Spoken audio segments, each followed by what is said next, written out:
ABTA test paper সমাধানে তোমাদের আরও একবার স্বাগত।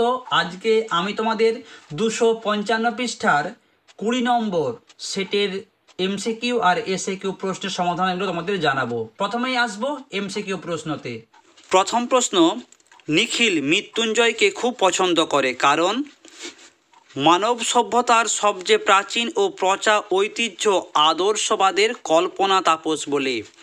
দ্বিতীয় প্রশ্ন, মরে গেল না খেয়ে মরে গেল কথাটির বক্তা মৃত্যুঞ্জয়।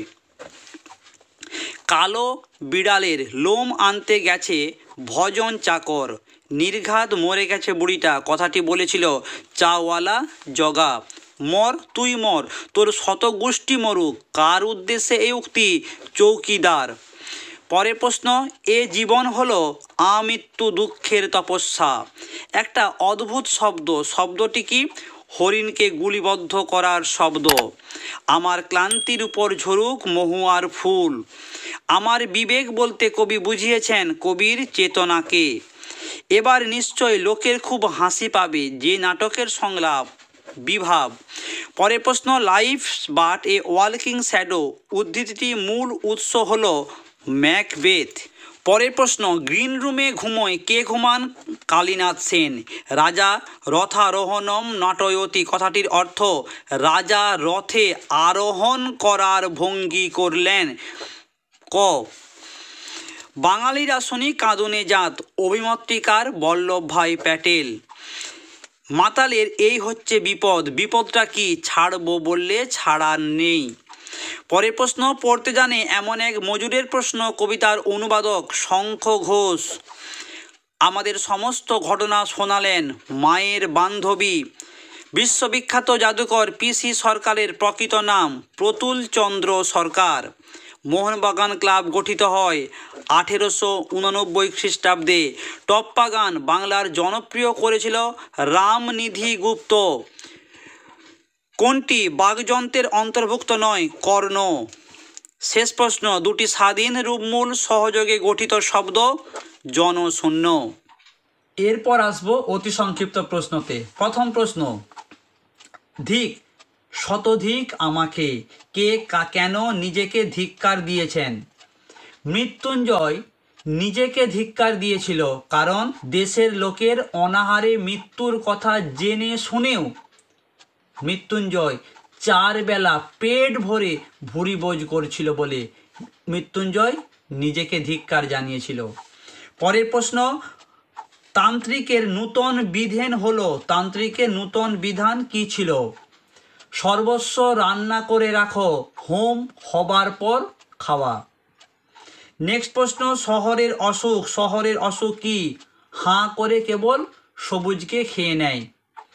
পরের প্রশ্ন, নিস্পন্দন নিরপরাধ ঘুম, কোন ঘুমের কথা এখানে উল্লেখ করা হয়েছে? অনেকবার বলেছি। কঠিনেরে ভালোবাসিলাম, কঠিনকে ভালোবাসার কারণ কি? কারণ কঠিন সবসময় সত্য হয় আর সত্য কখনো বঞ্চনা করে না, সত্য কখনো মানুষকে ঠকায় না, তাই কবি কঠিনকেই ভালোবেসেছিলেন। পরের প্রশ্ন, আমি তা পারি না, কবি কি পারেন না? অনেকবার বলেছি। এই রে পুলিশ আসছে, পুলিশ আসছে কেন? এই প্রশ্নটাও একাধিক সেটি আমরা পেয়েছি। পরের প্রশ্ন, তোমার চোখে জল, শ্রোতার চোখে জল এলো কেন? ভালো প্রশ্ন। শ্রোতার চোখে জল এসেছিল কেন? আজকে যখন রজনীকান্ত তার দুঃখের কথাগুলো শ্রোতা অর্থাৎ কালীনাথকে বলছিল, তখন কালীনাথের চোখে রজনীকান্তের দুঃখের কথা শুনে তার চোখে জল এসেছিল। একজন দুঃখী মানুষই আর একজন দুঃখী মানুষের কষ্ট অনুভব করতে পারে বলেই কালীনাথের চোখে আজ জল এসেছিল। ঠিক আছে, নেক্সট প্রশ্ন, আর একবার মারাঠি তামাশায় দেখেছিলাম, কি দেখেছিল? এক চাষি মঞ্চের একপাশে দাঁড়িয়ে জমিদারের কাছে কাকুতি মিনতি করছে। জমিদার যখন জমিদারের কাছে ব্যর্থ হবার পর সে ভগবানের কাছে যায় নালিশ করতে, আর এই দিকে সেই জমিদার মঞ্চ থেকে না নেমে গিয়ে মঞ্চের মধ্যে দাড়ি পরে পুরুষ সেজে ধর্মীয় তর্জন করতে তিনি শুরু করেন। এটাই তিনি এক মারাঠি তামাশায় দেখেছিলেন। এর প্রসঙ্গে তিনি এও বলেছেন যে মাঠ ভর্তি লোক তারা নিঃশব্দে দেখে গেল। পরের প্রশ্ন কি আছে? বাহ বুদ্ধা বাহ, আচ্ছা কিয়া, কে কাকে মন্তব্যটি করেছেন? উত্তর হবে রজনীকান্ত রামব্রিজকে। পরের প্রশ্ন কি আছে? বিরাট আর্মাডা যখন ডুবলো, আর্মাডা কি? আর্মাডা হচ্ছে স্পেনের যুদ্ধ জাহাজ। পরের প্রশ্ন, চোখের জলটা তাদের জন্য, কে কাদের জন্য চোখের জল উৎসর্গ করেছে? তোমরা বলবে যারা নিজের জীবনকে তুচ্ছ করে ওই সমস্ত কাতর বন্দি দেশবাসীকে জল আর খাবার দেবার জন্য ট্রেন থামাতে নিজেদের জীবনটা দিয়ে দিয়েছিল, সেই সমস্ত মানুষদের জন্য গল্পকথক চোখের জল উৎসর্গ করেছেন। পরের প্রশ্ন, সঞ্জনীন ব্যাকরণ কাকে বলে? অনেক সেটে বলেছি, তবু তোমাদের জানিয়ে দিচ্ছি। বাক্যের গঠন কিভাবে হবে তা যে ব্যাকরণ আলোচনা করে তাকে বলা হয় সঞ্জনীন ব্যাকরণ।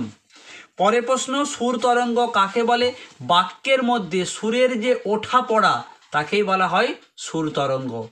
শেষ প্রশ্ন কি আছে? বিকল্পন কি? এইটাই প্রথমবার আমরা পাচ্ছি এই প্রশ্নটা। তোমরা বলবে বিকল্পন পদ গঠনের এমন একটা প্রক্রিয়া যেখানে দুটি পদের পারস্পরিক সম্পর্কের ধ্বনিতাত্ত্বিক চেহারার রূপ স্বাভাবিক নিয়মের আদলে তৈরি হয় না, বরং ব্যতিক্রমী রূপ চোখে পড়ে। যেমন তোমাদেরকে আমি একটা উদাহরণ দিই। ইংরেজিতে ক্রিয়াপদের অতীতকালটাকে বোঝানোর জন্য আমরা কি করি? ইডি যুক্ত করি, আমরা শেষে ইডি যুক্ত করি, কিন্তু সব ক্ষেত্রে আমরা এই ইডিটা যুক্ত করি না। যেমন ধরো গোয়ের সঙ্গে কি আমরা ইডি যুক্ত করে পাস্ট টেন্স করি? মোটেই না।